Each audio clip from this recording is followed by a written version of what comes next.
¿qué pasaba en Roma? Habían muchos dioses, ¿verdad? Victoria Cristel. En Roma había muchos dioses. Y entonces Pablo llegó a Roma a predicar y les estaba hablando de el Dios que ellos no conocían, que era Jesucristo, el que había resucitado. Y habíamos hablado de que les había predicado acerca de la justificación, que era por la fe. Habíamos visto qué cosa era justificación. Muy bien. El día de hoy vamos a aprender acerca de la carta de los Corintios. Los corintios se llaman corintios porque la iglesia se fundó en la ciudad de Corinto. Esta ciudad quedaba al costadito de Grecia, al frente de Éfeso, y estaba muy cerca al mar. ¿Ustedes han visitado el mar? ¿Sí? Todos conocen el mar, ¿verdad? Y en el mar hay unas cositas que flotan y que llevan personas. ¿Cómo se llaman esas cositas que flotan? A ver, ¿nadie sabe cómo se llaman esas cositas que flotan en el mar y llevan personas? Los botes, ¿verdad?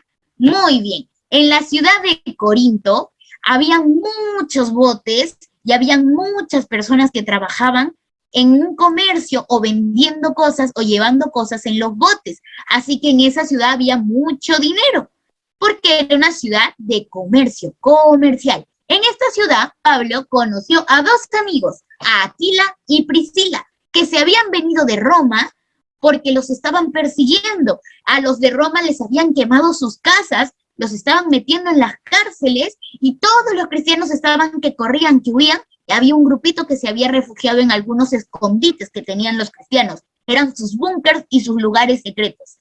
Pero Aquila y Priscila al final habían salido de la ciudad de Roma y habían llegado hasta Corinto.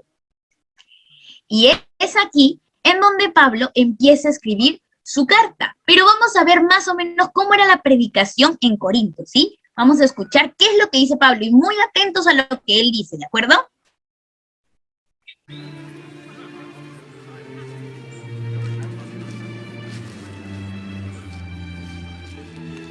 Ahora, Pablo, cuéntanos de qué se trata esa novedad. Te hemos escuchado decir cosas extrañas y queremos saber a qué te refieres.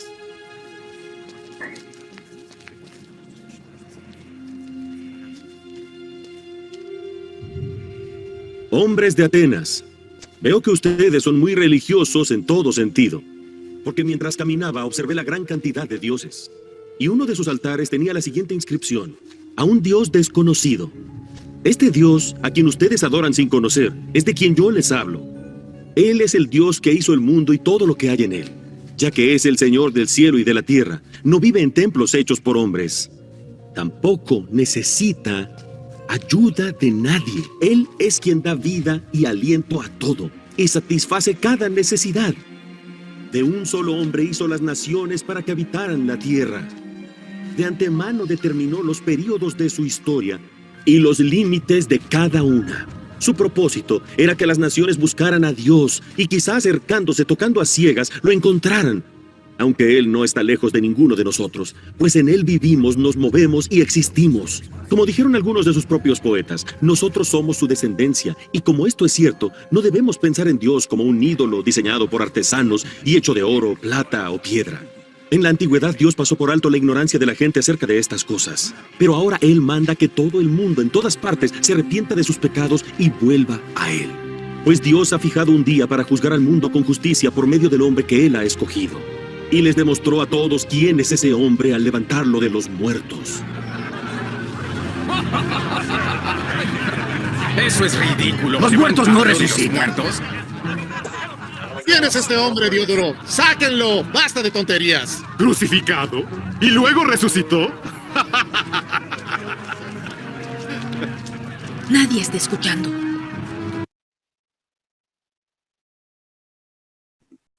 Ok, acabamos de ver cómo es que eran las predicaciones de Pablo allá en esos lugares que les estoy contando, en Roma, en Corinto, en Atenas, como está predicando aquí.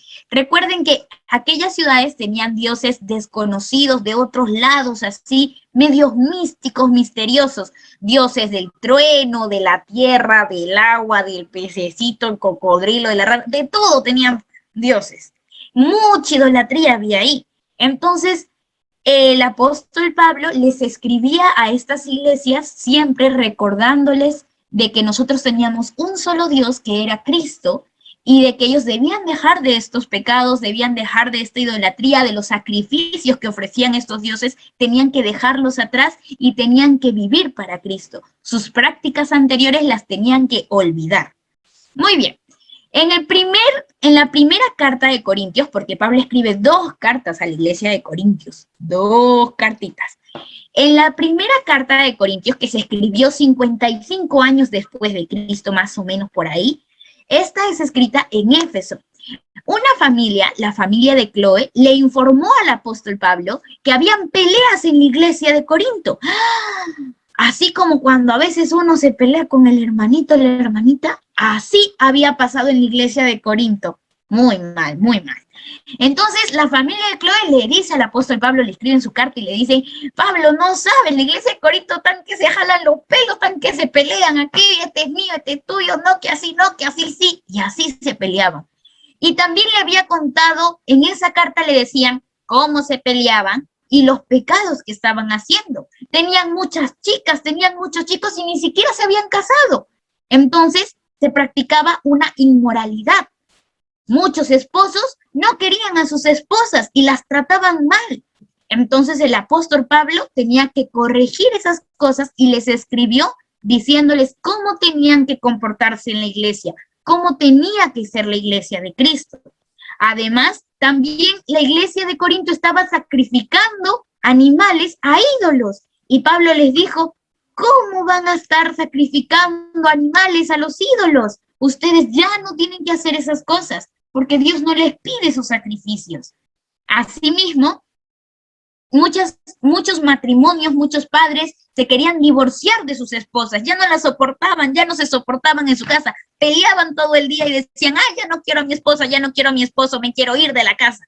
Y Pablo les dijo que no, que Dios los había unido y eso no se podía separar, al menos que no se llegasen a perdonar, que fuera muy, muy grande. Pero luego Pablo les recalca otra vez el sacrificio que había hecho Jesús por ellos. Y les habla de la gran cena, de la cena del Señor, esa que a veces tomamos con jugo de uva en la iglesia y con sus pancitos chiquititos en trocitos. Ya, esa era la cena del Señor que ellos recordaban cuando Jesús había tomado con sus discípulos. Y es que les dice que ellos no deberían de estar peleándose para poder tomar la cena del Señor, que si quieren ser parte de Cristo, tenían que perdonarse y amarse con sus hermanos. Y si alguno de ellos se había peleado, primero tenía que pedirle perdón a Dios y a su hermano. Muy bien.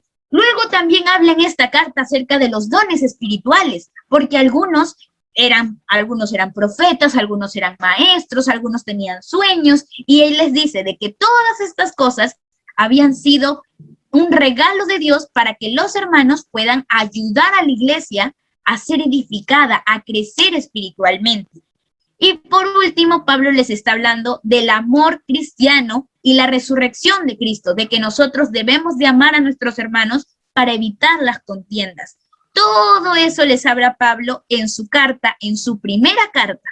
Y él les recalca y les recuerda que solamente Cristo es capaz de reunir, reconciliar a las personas con Dios, que ya no se acuerden más de sus dioses raros, del trueno y de la mosca y de todo, sino que se acuerden de que solamente en Cristo hay salvación y con Él podemos estar con Dios.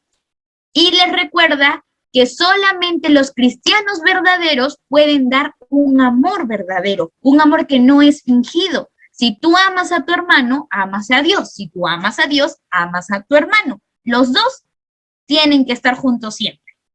Y así es como esta carta está concluyendo prácticamente. Les recuerda la unidad que tenemos en Cristo, que todos somos una familia, que no se tienen que estar peleando.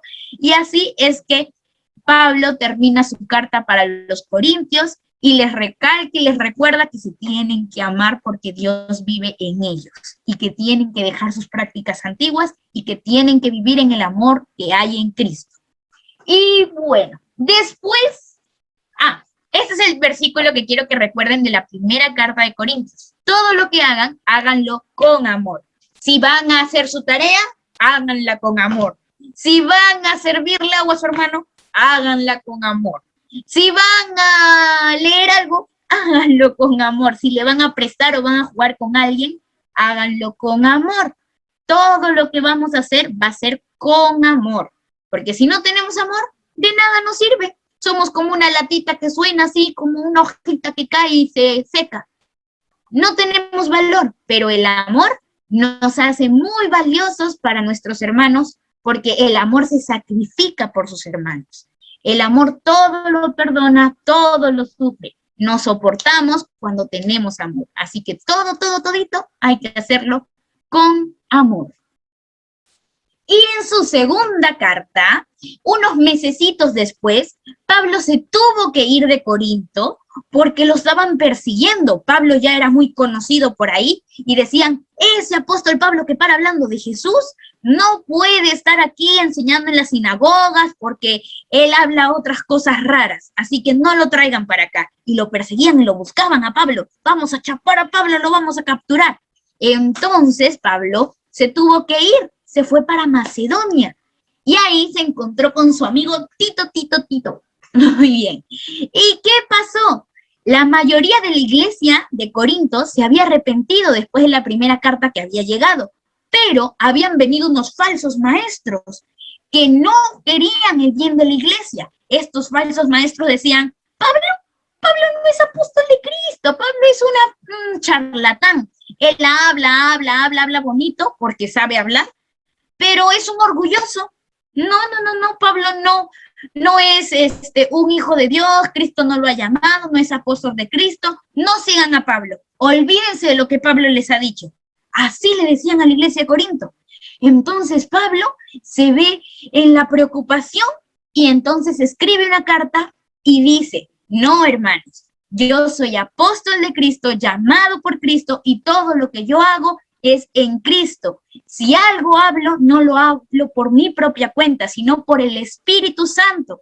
Y estas palabras que yo escribo, estas cartas que yo envío, no lo hago por mi propia voluntad, sino por el poder del Espíritu Santo que ha escrito sus palabras en nuestros corazones. Y así es como les hablaba Pablo. Entonces Pablo les recuerda cómo es que él fue llamado. Les cuenta la historia de que Cristo se le presentó en camino en Damasco y que vio una luz y que Dios le habló. Eso les recuerda a sus hermanos y les dice, yo les escribo a ustedes porque los amo. Si yo no los amara, no les escribiría estas cosas, pero no importa, así ustedes me odien, así ustedes se enojen conmigo, yo los amo tanto que voy a seguir escribiéndoles y diciéndoles lo que está bien y lo que está mal. Y no lo hago para mí, lo hago para ustedes, les decía Pablo. Porque si yo lo hiciera para mí, ¿qué gano? No gano nada, más bien me están encarcelando, le dice. Pero yo hablo para que ustedes crezcan, para que ustedes lleguen al cielo, para que ustedes conozcan a Dios, para que ustedes vivan una vida cristiana plena. Así les escribía Pablo en su segunda carta a los Corintios. Y además les dijo, ustedes no tienen que escuchar a todas las personas que hablan de Dios, porque muchas personas van a decir, ay, sí, yo hablo de Dios, uy, sí, y van a venir y te van a tocar tu puerta y van a decir, sí, Dios, pero tenemos que abrir nuestras orejas como el elefante Dumbo, así gigantotas, y recordar, a ver, me tengo que poner a pensar. Me han enseñado en la iglesia las cartas de Pablo, me han enseñado los libros, me han enseñado Génesis, me han enseñado Éxodo, y tengo que recordar las cosas que me han enseñado y acordarnos de todos los atributos de Dios que hemos estudiado.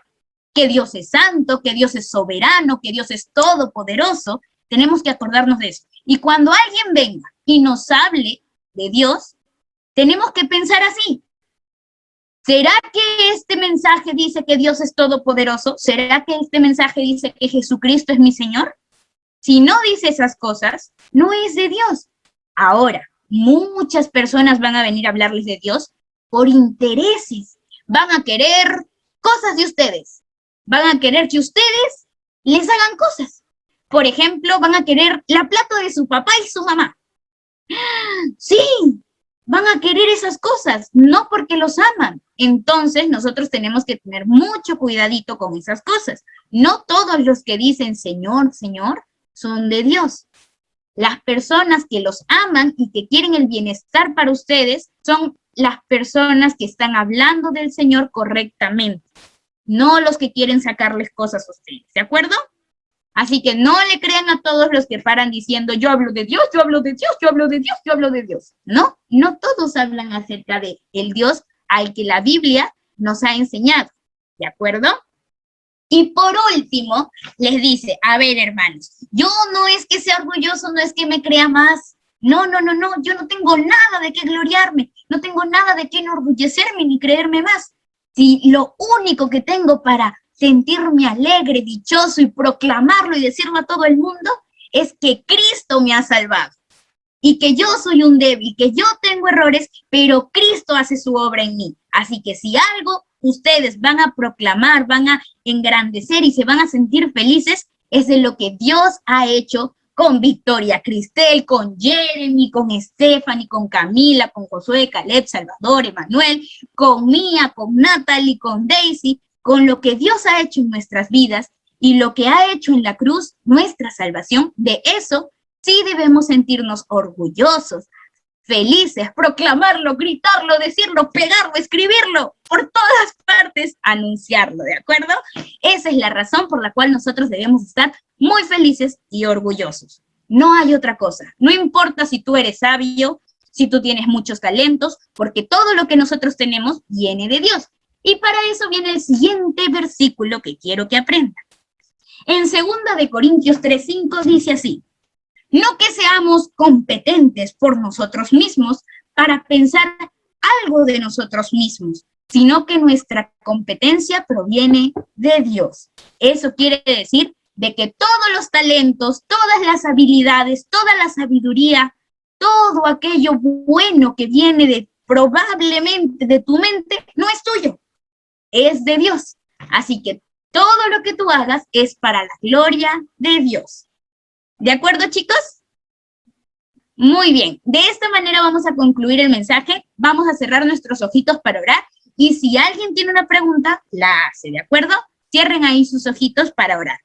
Amado Padre del cielo, te damos las gracias porque sabemos que todo proviene de ti, Señor. Padre, hemos aprendido que en la carta de los Corintios tú los exhortabas, los llamabas a que se amen unos a otros porque viven en Cristo, Señor. Ayúdanos a amarnos y a no pelearnos entre nosotros. Ayúdanos, Señor, a recordar de lo que tenemos que estar felices y proclamar solamente de ti, de lo que tú has hecho por nosotros, Dios. La única razón para sentirnos súper mega archi felices. Gracias, Señor, por todo. En el nombre de Jesús. Amén.